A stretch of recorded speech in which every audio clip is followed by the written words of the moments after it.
Hello and welcome to this video. In this we will be doing the third exercise, working with Newton board. In this what we will be doing is we'll be using the switch and the onboard LEDs, the four onboard LEDs. In this what the working will be like, when you press the switch, the onboard switch, when you press it you will see the four of the LEDs glowing, and if you won't press the switch, LEDs will be off. For this particular logic we will see the code. Here we go. Here is a pre-typed code for the logic. As in my first previous videos I explained how to create this project, how to add files in source group, how to add the extension files in the source group. All those details you can get from those videos. In this I will explain you this particular code. In this again, declare all those header files whatever required, as we are if we interfaced for any sensors or LCDs or anything, you add particular those header files in this. Let me explain you now the main function. In this what I use the logic is, here I enabled, E is for enabled. Here I have enabled the port B15 pin. This port B15 pin is what? The onboard push button, or you can say the push switch on board of the Newton has been interfaced with the port B15 pin.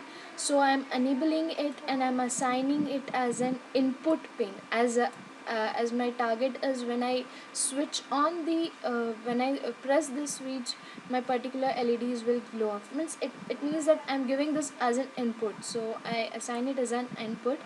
And again the similar way, the port C4 pins 13, 14, 12 and 15, assigning it as an, or enabling it as an output pins. Then now I'm taking here a while loop for the continuous execution.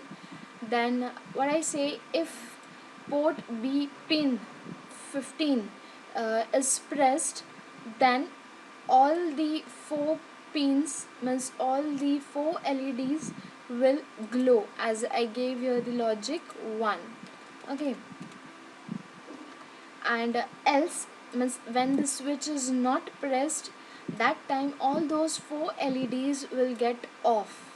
This is the basic logic in this.